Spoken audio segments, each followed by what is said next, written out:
Hello viewers, আসসালামু আলাইকুম। Welcome back to মাহিরাস মামা ইউটিউব চ্যানেল এবং ফেসবুক পেজ থেকে। তো আজকের ব্লগটা শুরু করলাম সকালে নাস্তা দিয়ে। তার কারণ হচ্ছে মাহিরার শরীরটা একদম ভালো না। মেয়েটার খুব জ্বর কাশি। তো সে বাসার আমার হাতের পরোটা ভাজিটা পছন্দ করে। তো আজকে ভাজি করিনি, পরোটা করেছি আর ওকে ডিম ভেজে দিয়েছি। তো ওর বাবাও অবশ্য নাস্তা না খেয়ে চলে গেছে। আমিও অলস মানে উঠতে পারিনি।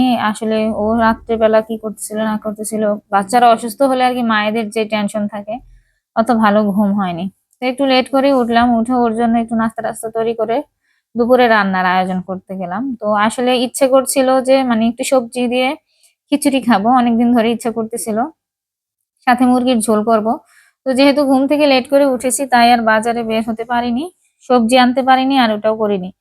তো যে এটা যেহেতু করতে পারবো না তো কি করব, ফ্রোজেন করলা ছিল, ওটা নামালাম ভাজি করার জন্য। করলা ভাজিটা হলে মাহিরার বাবার আর কিছুই লাগে না, সেই করলা ভাজি দিয়ে ভাত খেয়ে মানে একদম উঠে, ডালও লাগে না।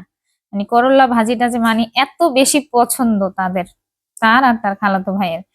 তো যাই হোক, তো ভাবলাম যে যেহেতু করলা ভাজি করি তাহলে সে খেতে পারবে আর আমাদের জন্য আরো আলাদা একটা ডিশ করব।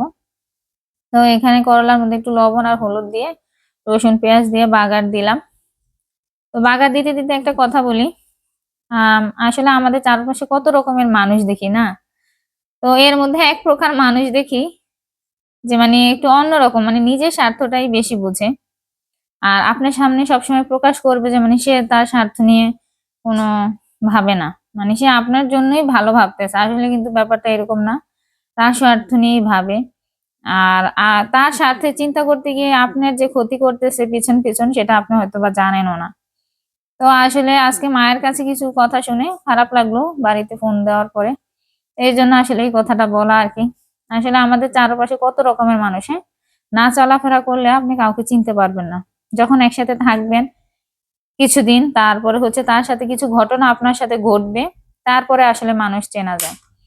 তো যাই হোক, প্রতিটা মানুষই সামাজিকভাবে পরিবেশগতভাবে কিন্তু আসলে এই জ্ঞানগুলো অর্জন করে। এটা শুধু আমার ক্ষেত্রে না, আপনার ক্ষেত্রে, আপনি যখন যে পরিবেশে যাবেন, আপনি বিভিন্ন পরিবেশে যখন মিশবেন, বিভিন্ন সমাজের মানুষের সাথে যখন মিশতে থাকবেন, তখন মানুষ না চিনতে পারলেও কিছুটা আন্দাজ করতে পারবেন যে হ্যাঁ, এই মানুষটা এরকম হতে পারে। তো এরকমই আর কি হয়েছে। আসলে আমরা মানুষের ভালো চাই, কিন্তু মানুষ তার অপোজিট চিন্তা করে, আসলে এটা ঠিক না। আমি মনে করি যে আমি, আল্লাহ পাক আমাকে ভালো রাখছে, আমার আশেপাশের মানুষগুলোকেও ভালো রাখুক। আমি বরং এটাও বলি যে আল্লাহ পাক, আপনি আমার আশেপাশের মানুষগুলো ভালো রাখতেছেন, সেই উসিলায় আমাকে ভালো রাখেন, আবার আমাকে ভালো রাখার উসিলায় আমার আশেপাশের মানুষগুলো ভালো রাখেন। সবসময় এই দোয়াই করি। আমরা আসলে কারোর জন্য বদদোয়া বা খারাপ খারাপ চিন্তা করা মানে মাথায় আসে না। কিভাবে একটু মানুষের সাথে ভালো থাকবো, ভালোভাবে যেতে পারলেই এনাফ। তার মধ্যে তো মানে অন্য কোনো চিন্তাধারা মাথায় কাজই করে না। আর খারাপটা চিন্তা করতেও চাই না। আল্লাহ পাকের কাছে অনেক শুকরিয়া যে এটলিস্ট আমাদের মাথায় খারাপ চিন্তা ভাবনা আসে না। হ্যাঁ, যেটাও আসে সবসময় আল্লাহ পাক বলি যে আমি ভুল করলে সেটা সঠিক রাস্তায় আল্লাহ পাক তুমি আমাকে নিয়ে যাও। আমি তো মূর্খ, আমি কিছু বুঝি না। তো এটাই আরকি। তো মানুষের ক্ষতি করার আগে বা মানুষের খারাপ চিন্তা করার আগে অবশ্যই নিজের দিকটা দেখবেন। আম মানুষের খারাপ চাইবেন না। নিজের ভালো চাইলে মানুষের সাথে মানুষের ভালো চাইবেন, আল্লাহ পাক আপনার ভালো চাইবে। এটা একদম মানে আপনি ভালো হলে না, আপনার মন মানসিকতা ভালো হলে দেখবেন যে মানুষ ক্ষতি করতে চাইলেও অবশ্য আল্লাহ পাক আপনার সহায় হয়। তো যেটা সবসময় আমার মেয়ে করে থাকে, যে ভয়েস দিতে গেলে আমার পাশে এসে সে খুঁটিনাটি করতেই থাকে। তো আজকেও তার ব্যতিক্রম না। তো এই যে দুপুরের জন্য রান্না করলাম হচ্ছে কাচকি গুঁড়া মাছ আলু দিয়ে, আর হচ্ছে যে আপনার করলা ভাজি, আর এটা হচ্ছে রাতের জন্য কচুর ছড়া দিয়ে বড় চিংড়ি মাছ রান্না করেছি। তো এই তো রান্না বান্না শেষ করে আসলে নিজে ফ্রেশ হতে চলে যাব। ধোয়াপুছি শেষ, এখন হচ্ছে মোছার কাজটা বাকি।